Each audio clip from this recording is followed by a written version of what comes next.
एक शेर है, अर्ज़ करती हूँ। अगर तलाश करूँ तो कोई मिल ही जाएगा, अगर तलाश करूँ तो कोई मिल ही जाएगा, मगर तुम्हारी तरह कौन मुझको चाहेगा। कि चाहतों से देखेगा तुमको वो ज़रूर, कि चाहतों से देखेगा तुमको वो ज़रूर, मगर वो आँखें हमारी कहाँ से लाएगा। सो हेलो एवरीवन, कैसे हैं आप सभी। उम्मीद है कि आप सभी काफ़ी अच्छे होंगे और अपने अपनों के साथ खुश होंगे। मैं हूं अंश और स्वागत है आप सभी का लव बियॉन्ड लिमिट्स पर। आप सुन रहे हैं दी अनवांटेड मैरिज। मुझे आप लोगों से एक बहुत ज़रूरी बात करनी है, वो स्टोरी के लास्ट में करेंगे। पहले हम चलते हैं, स्टोरी को आगे बढ़ाते हैं और ले लेते हैं एक छोटा सा क्विक रिकैप। तो अब तक हमने कहाँ तक पहुँचाए रूही और लिया की इस कहानी को। हमने देखा कि रूही जो मिस्टर बंसल द्वारा किडनैप कर ली गई है, लिया उसे पता लग जाता है कि रूही को किडनैप करने के पीछे किसका हाथ है, और रूही हर्षाली और पुलिस की टीम के साथ वहाँ मिस्टर बंसल के उस केमिकल फैक्ट्री में पहुँच जाती हैं और साम दाम दंड भेद से रूही को वहाँ से छुड़वाने में कामयाब हो जाती है। और मिस्टर बंसल को लगाती है लिया बहुत सारे पंच, लात, घूंसे, पता नहीं न जाने क्या क्या, और कहाँ कहाँ मारती है उन्हें। ये तो आप लोगों ने सुना ही होगा। बस यही था एक छोटा सा क्विक रिकैप। चलिए चलते हैं आगे।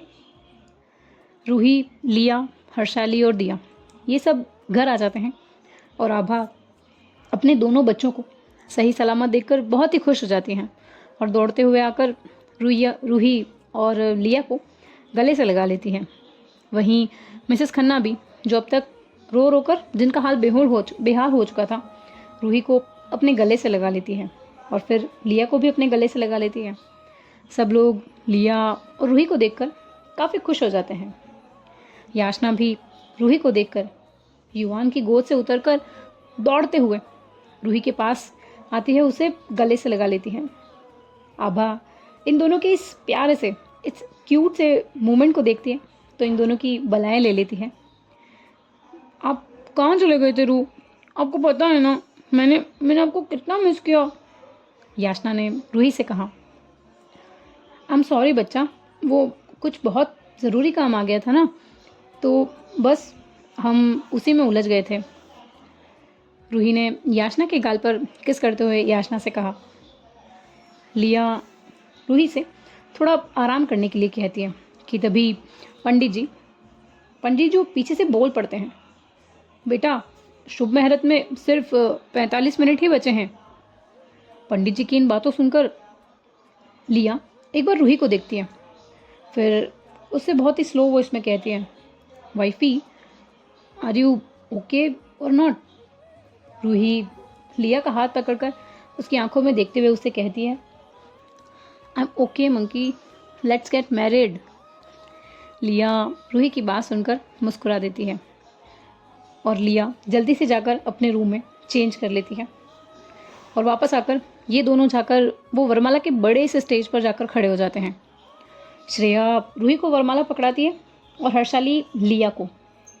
रूही के हाथ वरमाला को पकड़कर थोड़े कांप रहे थे। जैसे ही उसने वरमाला उठाई, लिया ने जैसे अपने आप को रूही के आगे पूरा का पूरा झुका दिया, जैसे वो पूरा सरेंडर कर चुकी हो रूही के सामने। सारे फैमिली मेम्बर्स ने लिया को चीयर किया इस चीज़ के लिए कि उसे ज़िंदगी भर रूही के सामने झुकना पड़ेगा। रूही ने धीरे से मुस्कुराते हुए उसके गले में वरमाला डाल दी। अब बारी आई लिया की। उसने वरमाला को उठाया और थोड़ा ऊपर कर दिया, मस्ती करते हुए, थोड़ा शरारत करते हुए। रूही ने अपनी आंखों को छोटा करके थोड़ा लिया को देखा और लिया की इस हरकत ने मंडप के आसपास बैठे सभी चेहरों को खिलखिलाकर हंसा दिया। जो चेहरे अभी थोड़ी देर पहले तक थोड़ा उदास थे, थोड़ा सैड से थे, लिया की इस हरकत ने सबके चेहरे पर एक प्यारी सी मुस्कान ला दी। अगले ही पल लिया ने बड़ी इज्जत और प्यार से झुककर रूही के गले में वरमाला डाल दी और रूही के चेहरे को अपने हाथों में भरकर उसके फॉरहेड पर एक प्यारा सा सॉफ्ट किस किया। और रूही और लिया ने दोनों ने शेयर किया एक बहुत ही प्यारा और एक इंटेंस आई कांटेक्ट। वरमाला जैसे ही कंप्लीट हुई, पीछे से वो कलर वाले फायरवर्क्स, आसमान में न जाने कौन कौन से रंग बिखेर रहे थे। लाल, नीले, पीले, हरे, सारे रंग एक साथ आसमान में फैल गए थे। ऊपर से ये वाइट और पिंक फ्लावर पेटल्स, ये इस माहौल में और चार चांद लगा रहे थे। लिया और रूही के लिए ये वक्त जैसे वहीं थम सा गया। लिया और रूही अब मंडप में जाकर बैठ चुके थे। फूलों से सजी वो वेदिका, उस वेदी के चारों ओर अग्नि प्रज्वलित हो चुकी थी। पंडित जी अपने मंत्रोच्चार कर रहे थे और सबकी निगाहें थी सिर्फ लिया और रूही पर। पंडित जी ने कन्यादान की उस रस्म के लिए रूही के माँ बाप यानी कि मिस्टर एंड मिसेस खन्ना को आगे बुलाया। मिस्टर एंड मिसेस खन्ना ने अपनी नम आँखों से इस रस्म को पूरा किया। सारा ने भी आकर रूही और लिया के उस गठजोड़े के गठबंधन को बांध दिया। फिर पंडित जी ने इन दोनों को फेरे के लिए खड़े होने के लिए कहा। लिया ने रूही का हाथ पकड़ा और ये दोनों खड़े हो गए। मंत्रोच्चार के साथ पंडित जी ने इन्हें पहला फेरा लेने को आगे कहा। पहला फेरा, रूही ने लिया का हाथ थामा और धीरे धीरे उस अग्नि के चारों ओर ये लोग चलने लगे। पंडित जी इन्हें हर फेरे का महत्व बता रहे थे। हर फेरे में वो बता रहे थे कि इन्हें किस तरह अपने वचनों को निभाना है, किस तरह उन्हें पूरा करना है, किस तरह एक दूसरे का साथ देना है। इसी तरह दूसरा फेरा, तीसरा फेरा, चौथा फेरा, और हर फेरे के साथ साथ इन दोनों के कदम और मजबूत होते जा रहे थे। जैसे जिंदगी का हर रास्ता इन्होंने साथ साथ तय करने का इरादा अब कर लिया है। और अब ऐसे ही इनका 7वां फेरा भी पूरा हुआ। 7वां फेरा जैसे ही पूरा हुआ, वैसे ही लिया ने रूही के हाथ की पकड़ को और कस लिया और रूही की आंखों में देखती है और उसके कानों में थोड़ा झुकते हुए उससे कहती है, वाइफी, अब हमारी कहानी खुद भगवान ने लिख दी है। अब हम पूरी तरह से एक दूसरे के हो चुके हैं। रूही लिया की इन बातों को सुनकर अपनी पलकों को झुका लेती है। पंडित जी भी इन दोनों को बैठने के लिए फिर से कह देते हैं और सिंदूर भरने की रस्म भी इसी तरह कंप्लीट हो जाती है। सारी रस्मों के पूरा हो जाने के बाद पंडित जी ने घोषणा करते हैं कि अब से आप दोनों एक दूसरे के जीवन साथी हो चुके हैं। लिया और रूही ने सभी बड़ों का आशीर्वाद लिया और सभी दोस्तों ने इन्हें आकर बहुत सारी बधाई और बहुत सारा प्यार दिया। याचना भी दौड़ते हुए लिया की गोद में आ गई और फिर लिया और रूही के गाल पर एक एक वो किस करने लगती है। सभी लोग एक साथ डिनर करते हैं और डिनर के बाद सभी मेहमान अपने अपने कमरों में आराम करने चले जाते हैं। लिया और रूही, इनके दोस्त, इनको अपने अपने कमरे में ले चलते हैं। युवान आज याचना को आभा और आलोक के कमरे में सुलाता है। रूही और लिया का कमरा पूरी तरह सजा हुआ है। कमरा हल्की सी गुलाब और रजनीगंधा की खुशबू से पूरा महक रहा है। रेड और गोल्डन पर्दों के बीच कमरों की वो दीवारें येलो सी रोशनी से चमक रही हैं। बेड पर वो गुलाब के वो पंखुड़ियाँ पूरी तरह बिखरी हुई हैं। कुछ डार्क चॉकलेट्स और कुछ सेंटेड कैंडल्स भी वहाँ रखी हुई है। उन कैंडल्स की महक से पूरा कमरा महक रहा है। सिया और श्रेया रूही को वहाँ अंदर लेके चले जाते हैं और उसे वहाँ आराम करने का बोलकर उसके उस कमरे से चले जाते हैं। रूही एक बार अपने उस पूरे कमरे को देखती है जो आज कुछ अलग ही लग रहा था। पूरी तरह सजा हुआ था इनका ये कमरा और चेहरे पर शर्म और मुस्कान दोनों ही ले आती है रूही। यहाँ बाहर लिया को उसके दोस्त आने ही नहीं दे रहे, दरवाजे पर खड़े हो गए हैं। लिया को अंदर आने से बार बार रोक रहे हैं। लिया जैसे ही दरवाजे की तरफ बढ़ने लगती है, कोई ना कोई उसके सामने फिर आ जाता है। हर्षाली लिया के आगे जाकर खड़ी हो जाती है और उससे कहती है, रुक जाओ महाराज, रुक जाओ, इतनी आसानी से कमरे में एंट्री नहीं मिलेगी तुम्हें। पहले हमारा टोल टैक्स भरो, फिर जाना। अरे यार, ये कैसी नाइंसाफ़ी है? पूरी शादी में इतना सब हो गया, अब तो मुझे मेरी दुल्हन से मिलने दो। लिया इन सभी दोस्तों को कहती है। तभी सिया सिया जो है वो लिया से कहती है, अरे जीजू, इतनी भी जल्दी क्या है? पूरी पूरी ज़िंदगी पड़ी है मिलने के लिए हमारी रूह से। अब तो ऑल द टाइम वो आपके साथ ही है। थोड़ी बातें हमसे भी कर लो जीजू। पहले हमारी फ़ीस दे दो और फिर हम आपको अंदर जाने देंगे। It's simple as that. लिया इनकी बातों को सुनकर थोड़ा परेशान हो जाती है, दिखावा करती है परेशान होने का, और इनसे कहती है, अरे यार, ये तो गलत बात है ना। तुम लोगों को पता है ना कितना कुछ हो गया आज। अब तो आराम करने जाने दो यार, प्लीज़ जाने दो। तभी दिया बीच में लिया की बात को काटते हुए कहती है, क्या है ली, इतनी क्या जल्दी है? हाँ, थोड़ा तो सब्र कर यार। हम भी तेरे दोस्त ही हैं, और रूही तो तेरी लाइफ में अभी आई है यार। इससे पहले तो हम थे। ये बात मत बोल तू। लिया अपने हाथों को ऊपर करते हुए सरेंडर की पोजीशन में कहती है, अच्छा बाबा, ठीक है, आई एम डन। मैं नहीं जीत सकती तुम लोगों से। बताओ क्या चाहते हो मुझसे? जल्दी बोलो, कितना कैश चाहिए, जल्दी बोलो। हर्षाली लिया की बातों को सुनकर थोड़ा अपनी आंखों को सिकोड़ कर उसे कहती है, ए ली, तुझे क्या लगता है हम यहाँ तेरे साथ ये बार्गेनिंग करने के लिए खड़े हैं क्या? ये कैश वैश की बातें करने के लिए खड़े हैं? तू रहने दे, हमारे पास भी कैश बहुत सारा है। कैश वैश किसी को नहीं चाहिए। हर्षाली की इन बातों को सुनकर लिया अपने फॉरहेड पर हाथ घुमाती है और अपने मन से कहती है, अरे यार, ये कहाँ फंस गई मैं। अब मुझे यहाँ से निकलना ही होगा। अच्छा ठीक है, बोलो क्या चाहिए फिर? जल्दी बोलो यार, मुझे सोना है, मैं बहुत थक गई हूँ। हर्षाली, दिया, सिया और श्रेया लिया की ये बात सुनते हैं तो चारों एक दूसरे की तरफ देखते हैं और एक ही साथ एक ही लय में बोलते हैं, हनीमून ट्रिप पर हम भी जाएंगे, हम भी तेरे साथ चलेंगे। लिया जैसे ही ये सुनती है उसकी आंखें नॉर्मल से थोड़ा बड़ी हो जाती हैं और मुंह खुला का खुला रह जाता है। क्या तुम लोग पागल पागल हो गए हो क्या? हनीमून पर तुम लोग क्या करोगे वहां जाकर? कबाब में हड्डी? नहीं नहीं नहीं नहीं, ये कभी नहीं होगा। सिया लिया की बातों को सुनकर उससे कहती है, देखो जीजू, डील तो यही है। अब आपको मानना है तो ठीक, वरना ये बाहर काउच है, आप यहीं ठंडी ठंडी हवा में आराम से सो जाओ। Okay bye.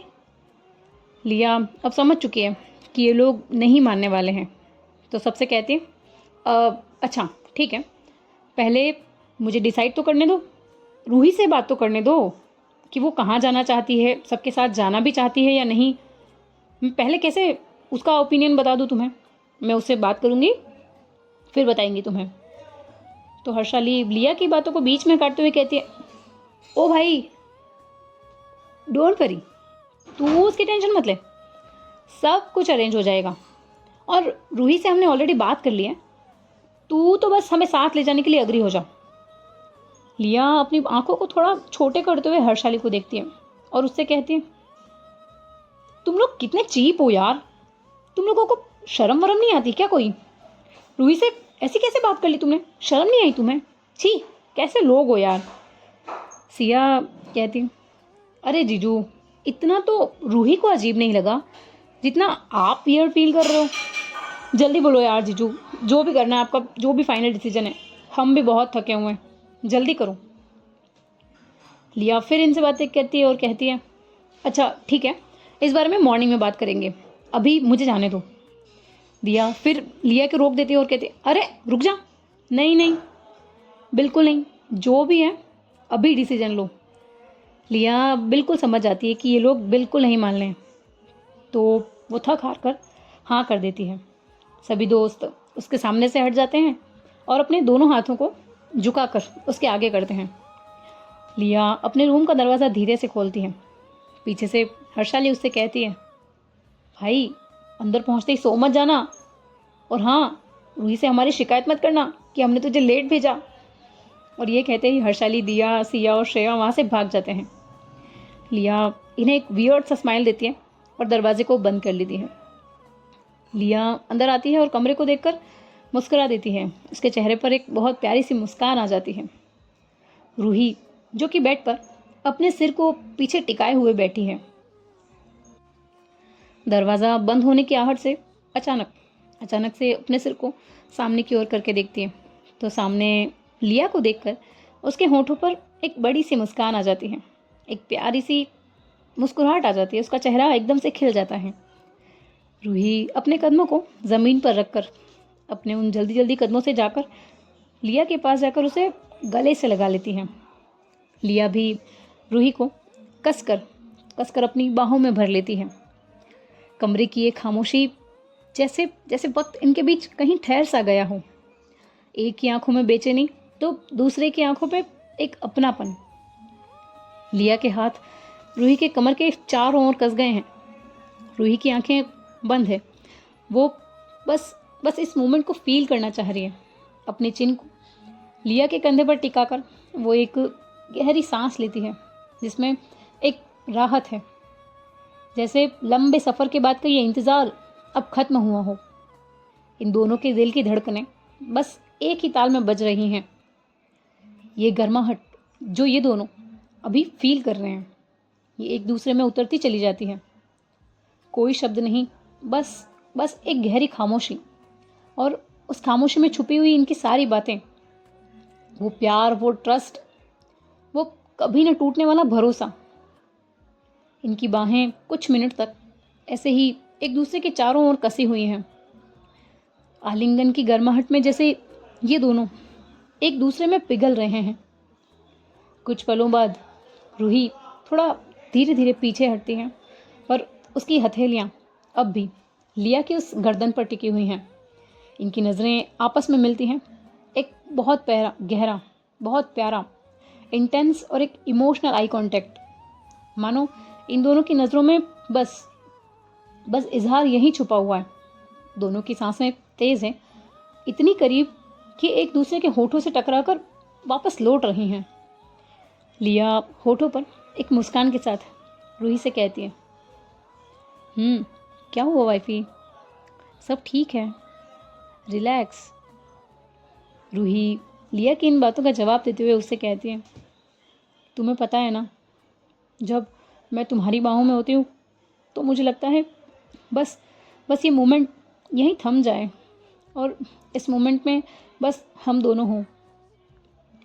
रूही के गाल ये कहते हुए शर्म से लाल हो गए थे। वो अपनी नज़रों को लिया से हटाकर नीचे की तरफ झुका लेती हैं। लिया रूही के उसी झुके हुए चेहरे को ऊपर उठाकर उससे कहती है, अच्छा वाइफी, और तुम्हें पता है मुझे कैसा लगता है जब तुम मुझे इस तरह यूं अपनी बाहों में भरती हो? बस यही एक मोमेंट है जो मुझे हमेशा से चाहिए था।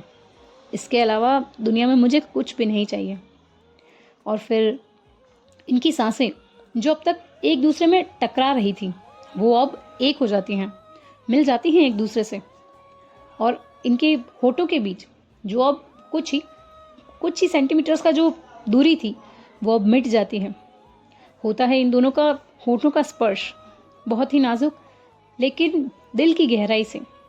ये किस बहुत ही स्लो, बहुत ही सॉफ्ट। इस किस में कोई अग्रेशन नहीं है, बस अपनापन है।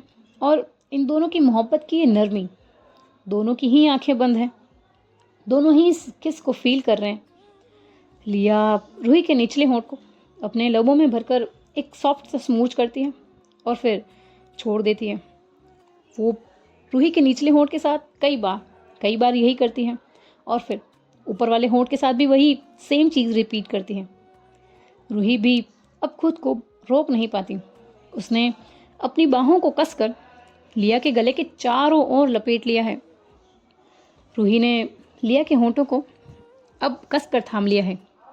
पहले वो बस हल्के से लिया के होंठों को सक करती रही, फिर धीरे धीरे अपने होंठों की हरकतों को बढ़ाने लगी। यहाँ जो हमारी लिया है वो भी रूही के इस एक्शन से रूही के होठों में ही मुस्कुरा देती है। अब दोनों की सांसें मिलकर गर्म हो चुकी थी, जो कि दोनों को ही महसूस हो रही थी। धीरे धीरे ये किस और थोड़ा डीप और थोड़ा इंटेंस होने लगा। इन दोनों की धड़कनों की आवाज़ इस महकते हुए कमरे में गूंज रही थी।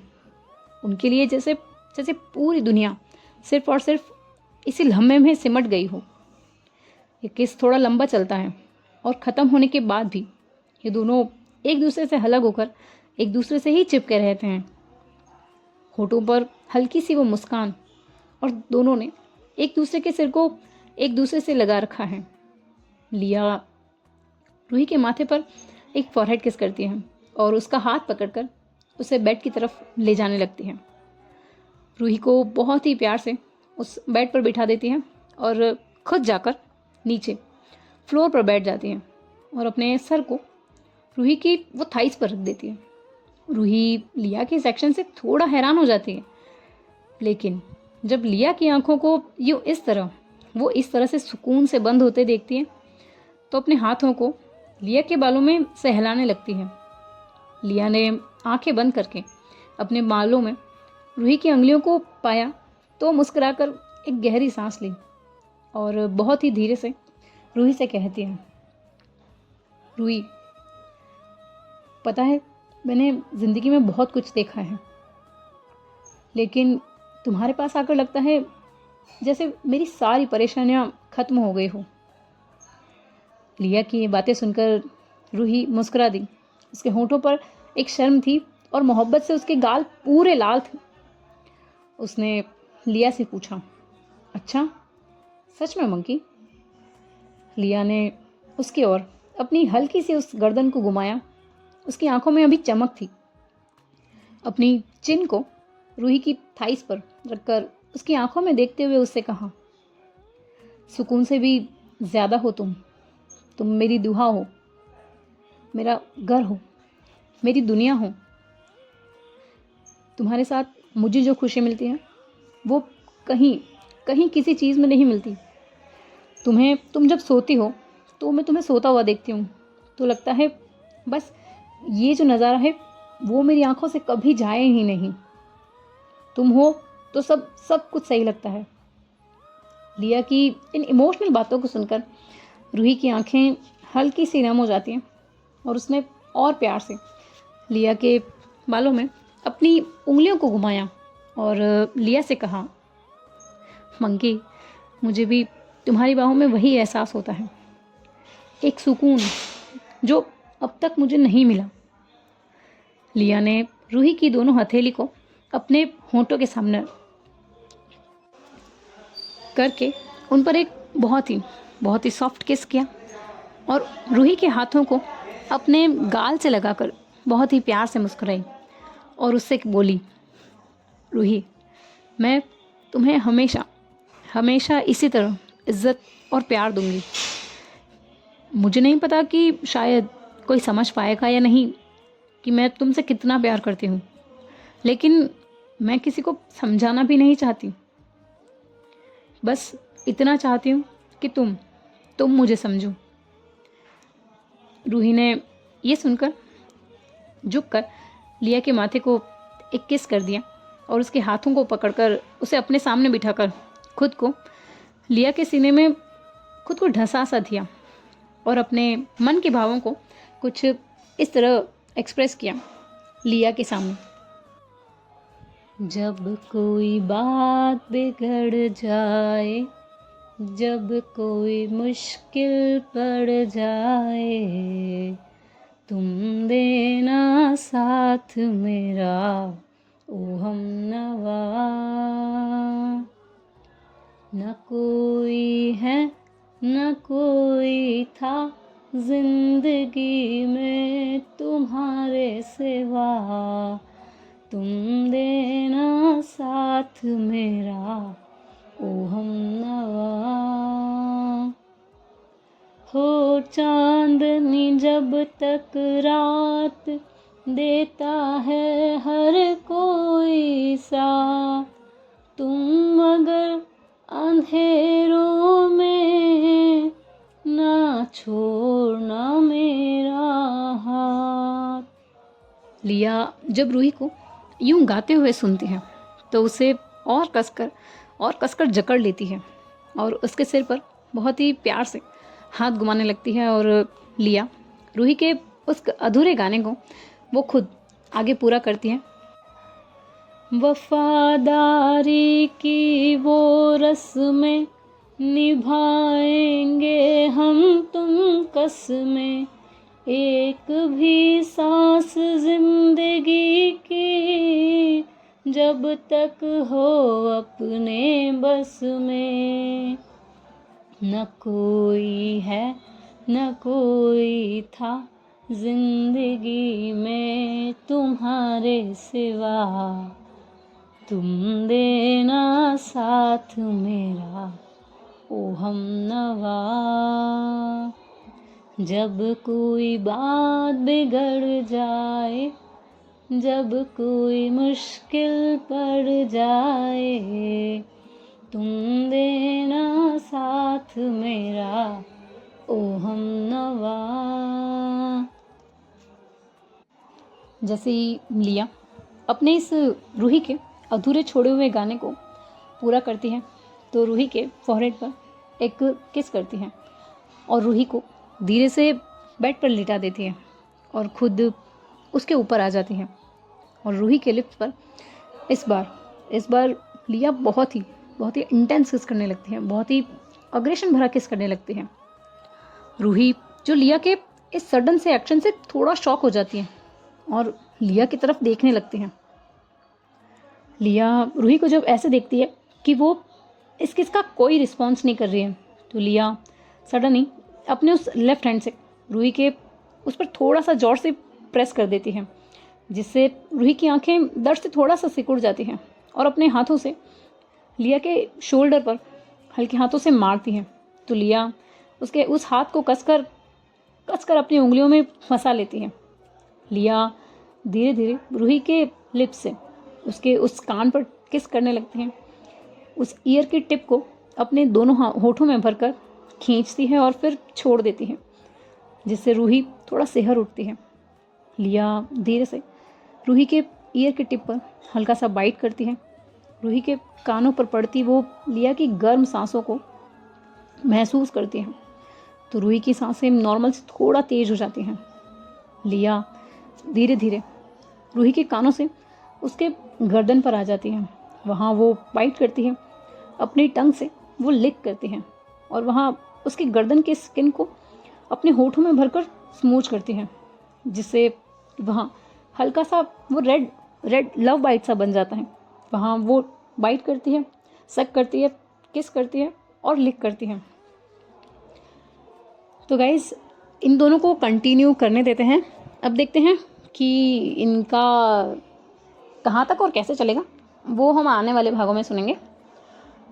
चलिए आपसे जो इम्पोर्टेंट बात करनी थी वो कर लेते हैं। सबसे पहले तो थैंक यू, शुक्रिया और धन्यवाद आप सभी का प्यार और ये सपोर्ट देने के लिए। और स्पेशल थैंक यू उन लोगों का जो मेरी स्टोरी सुनते भी हैं और सिर्फ अपने कुछ सेकंड्स निकालकर मुझे एक कमेंट दे देते हैं कि मैम आपकी स्टोरी बहुत अच्छी है, या फिर सिर्फ एक हार्ट ही आपके उस कमेंट से मुझे बहुत मोटिवेशन मिलता है। तो आप लोगों को मेरा दिल से थैंक यू। अगर आप मेरे सामने होते तो शायद मैं वार्म हग कर लेती। आप समझ सकते हैं मेरी फीलिंग, शायद may be. Thank you so much. हाँ तो दोस्तों आप सबका ये प्यार और जो सपोर्ट ये मेरे लिए सबसे बड़ी ताकत है। अब तक मैं रोज़ आपके लिए 2 स्टोरीज़ अपलोड कर रही हूँ, लेकिन अब मैंने डिसाइड किया है कि एक दिन में सिर्फ एक ही कहानी को अपलोड करूँगी, क्योंकि मैं चाहती हूँ कि हर एक स्टोरी और भी गहरी हो और उसमें इमोशंस और फीलिंग ला सकूँ, जिसे आप दिल से कनेक्ट कर सकूँ। जल्दी स्टोरीज़ देने के चक्कर में आई थिंक मुझे ऐसा लग रहा है कि मैं क्वालिटी और उस क्वालिटी के साथ मैं थोड़ा सा कॉम्प्रोमाइज़ करती जा रही हूँ, और मैं अपनी कहानियों को आपके लिए और स्पेशल बनाना चाहती हूँ। इसलिए अब मैं हर दिन एक ही स्टोरी लाऊंगी, लेकिन वो और ज़्यादा डिटेल्ड होगी, लॉन्ग स्टोरी होगी, और ऐसा कुछ होगा हर उस स्टोरी में जो आपके दिल को छू जाए। और मुझे पूरा विश्वास है कि आप मुझे मेरे इस नए स्टेप में मुझे पूरा पूरा सपोर्ट करेंगे, क्योंकि मेरी कहानियाँ सिर्फ मेरी नहीं हैं, आप सबकी कहानियाँ हैं, हम सबकी कहानियाँ हैं। तो अगर आप मेरे इस डिसीज़न से एग्री हैं तो प्लीज़ मुझे एक कमेंट करके बता दीजिएगा। और अगर कहानियाँ अच्छी लगती हैं तो प्लीज़ कमेंट करते रहिए, लाइक कर दीजिए। शेयर का मैं नहीं कहती आप लोगों को, बस कमेंट कर दीजिए। मुझे आपके कमेंट से बहुत मोटिवेशन मिलता है। और व्यूज़ कोई बात नहीं, आप लोग जैसे भी हैं बस कमेंट करके मुझे बता दीजिए कि हाँ मैम अच्छा लग रहा है, नहीं लग रही है। अगर नहीं भी लग रही है तो प्लीज़ बता दीजिए, मैं कोई प्रॉब्लम नहीं, मैं सब कुछ यहीं एंड कर दूँगी, मुझे कोई इशू नहीं है, बस बताइएगा ज़रूर। चलिए मिलेंगे आपसे कहानी के अगले भाग में। कहानी कैसी लग रही है कमेंट करके बताइएगा। अच्छी लग रही है तो प्लीज़ लाइक कीजिए, शेयर कीजिए, सब्सक्राइब कर दीजिए आपके अपने चैनल को। खुश रहिए, अपनों के साथ रहिए और कन्वर्सेशन कीजिए। बातें जब बंद हो जाती है तो सब कुछ ख़त्म हो जाता है। इसलिए हमेशा कहती हूँ बातें करते रहिए। Bye bye, take care, thank you so much, Radhe Radhe.